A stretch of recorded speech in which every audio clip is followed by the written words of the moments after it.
Bismillahirrahmanirrahim. Assalamualaikum warahmatullahi wabarakatuh. Eh, Perkenalkan, nama saya Muhammad Rafi Albani Muhtarom dengan NIM 12350201181, Prodi Bahasa dan Sastra Arab, Fakultas Adab dan Humaniora, Universitas UIN Sunan Gunung Jati Bandung. Di sini saya akan mempresentasikan atau menjelaskan tentang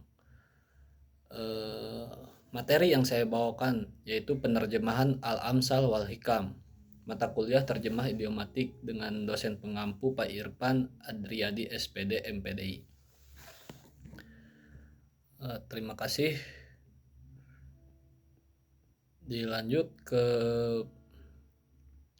pembahasan bahwa yang tadi, penerjemahan merupakan proses pengalihan makna dari bahasa sumber ke dalam bahasa sasaran dengan tujuan agar pesan yang terkandung di dalamnya dapat dipahami secara tepat, ya.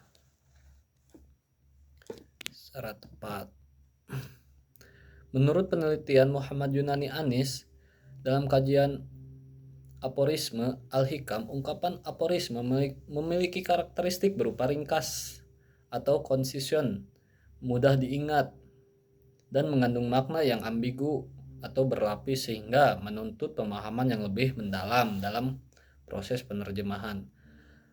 Karakteristik ini menjadi amsal wal hikam tidak dapat diterjemahkan secara harfiah, karena makna yang terkandung di dalamnya seringkali bersifat implisit dan konstekstual. Selain itu, perbedaan struktur bahasa antara bahasa Arab dan bahasa Indonesia juga menjadi tantangan dalam penerjemahan bahasa, karena bahasa Arab yang bersifat fleksional berbeda dengan bahasa Indonesia yang bersifat aglutinatif, sehingga sering terjadi perubahan struktur kalimat dalam proses penerjemahan. Hal ini dapat dibuktikan dalam penelitian Muhammad Yunus Anis yang menunjukkan adanya penggeseran struktur informasi atau tema-tema dalam penerjemahan aforis dari bahasa Arab ke bahasa Indonesia. Dan di sisi lain, banyak ungkapan dalam materi ini amsal wal hikam yang bersifat idiomatik, yaitu ungkapan yang tidak dapat dipahami hanya dari kata penyusunnya. Karena menurut Muhammad Zainul Haq, idiom dalam bahasa Arab memiliki makna yang sangat bergantung pada konteks dan tidak dapat diterjemahkan secara literal, ya. Pasti ada terjemah idiomnya gitu. Oleh karenanya penerjemah dituntut untuk mampu memahami makna menyeluruh sebelum menerjemahkan ke dalam bahasa sasarannya. Dan dalam praktiknya, penerjemahan amsal wal hikam ini menggunakan berbagai teknik penerjemahan berdasarkan penelitian, ya. Teknik yang paling dominan yang digunakan adalah padanan lazim karena mampu menghasilkan terjemahan yang lebih alami dan mudah dipahami oleh pembaca bahasa sasaran. Dan selain itu juga teknik lain seperti modulasi aplikasi dan reduksi juga digunakan untuk menyesuaikan makna konteks bahasa Indonesia. Lanjut ke pembahasannya.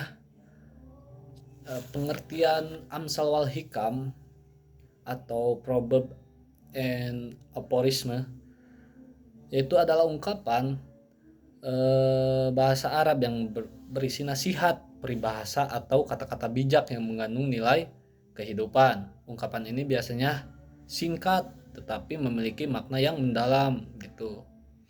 Dan menurut penelitian oleh Muhammad Yunus Anis dalam artikel teknik penerjemah tema tekstual dalam aforisme Al-Hikam versi 3 bahasa, metaforisme memiliki karakteristik utama yaitu ringkas, mudah diingat, dan mengandung makna yang ambigu dan berlapis. Contoh manjada wajada, ya. Di sini secara literal artinya itu siapa yang bersungguh-sungguh akan berhasil. Nah, ungkapan ini menunjukkan bahwa satu kalimat pendek dapat mengandung pesan yang sangat luas. Jadi nggak sesederhana itu kita dapat mengartikan manjada wajada siapa yang bersungguh-sungguh akan berhasil, tetapi kerja karena kerja keras kita dapat memetik buahnya, karena kerja keras kita dapat hasil yang lebih baik daripada orang yang tidak kerja keras, kayak gitulah banyak. Adapun karakteristik bahasa dalam Amsal wal Hikam dalam proses penerjemahan penting untuk dipahami, karena karakteristik bahasa dalam Amsal wal Hikam ini ada berbagai. Yang pertama ada bahasa singkat tetapi bermakna luas, atau aforisme menggunakan kalimat pendek tetapi mengandung makna yang dalam. Hal ini membuat penerjemah tidak cukup hanya menerjemahkan kata per kata. Yang kedua ada menggunakan bahasa kiasan. Yang ketiga bahasa ungkapan yang menggunakan metafora. Contoh, al-waktu kasaib secara literal, waktu seperti pedang, tapi secara makna makna dasar ya, dia diterjemahkan waktu harus dimanfaatkan dengan baik gitu. Al-waktu kasaib itu. Menurut penelitian Muhammad Zairul Haq dalam jurnal Problematika Penerjemahan Idiomatik Arab ke Indonesia, idiom itu tidak dapat dipahami hanya karena susunan katanya, tetapi harus dilihat dari makna keseluruhan dari konteks. Jadi enggak dilihat dari kalimat itu aja, tapi harus dilihat dari sebelumnya atau kata-kata selanjutnya, nanti dirumuskan atau dikaitkan gitu.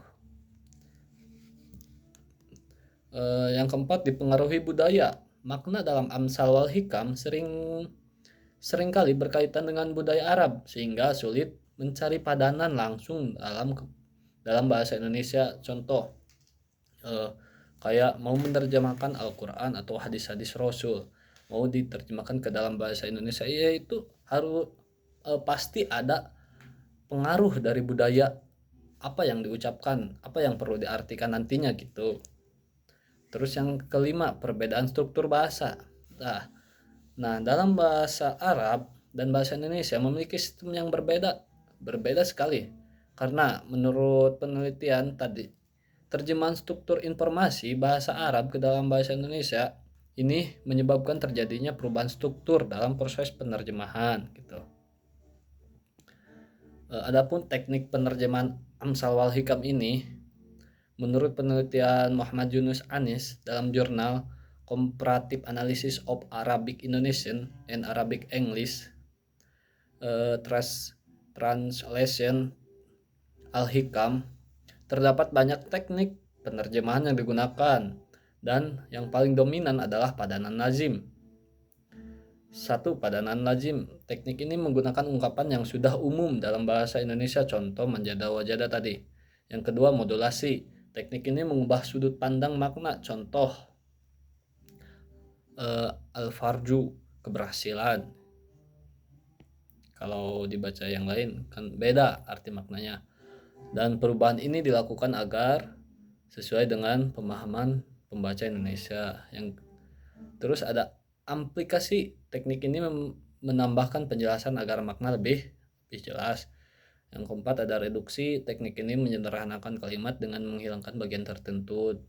Ada transposisi yang mengubah struktur kalimat agar sesuai dengan bahasa Indonesia gitu.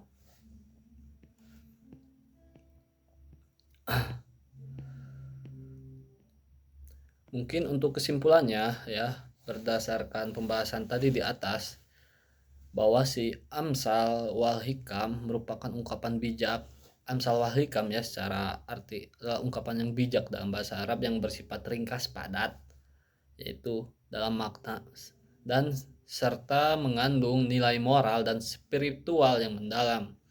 Karakteristik tersebut yang menjadikannya menarik namun juga menantang dalam proses penerjemahan gitu. Selain ringkas, padat, jelas gitu, tetapi dalam proses penerjemahannya itu menjadikan daya tarik, daya menantang untuk menerjemahkan itu peribahasa ini gitu. Jadi seru lah. Dan dalam penerjemahan dari bahasa Arab ke Indonesia banyak perbedaan struktur yang menjadi latar belakang budaya menyebabkan terjadi penggeseran bentuk dan makna. Jadi untuk Amsal wal Hikam ini emang seru lah. Selain itu, banyak ungkapan dalam Amsal wal Hikam bersifat idiomatik, sehingga tidak dapat diterjemahkan secara harfiah doang gitu. Kalau diterjemahkan secara harfiah mungkin dari 1.001 orang bisa memahami, tapi kan 999 orangnya tidak dapat memahami. Jadi perlu kata idiomatiknya gitu. Jadi penerjemahan secara luasnya perlu itu. Mungkin sekian yang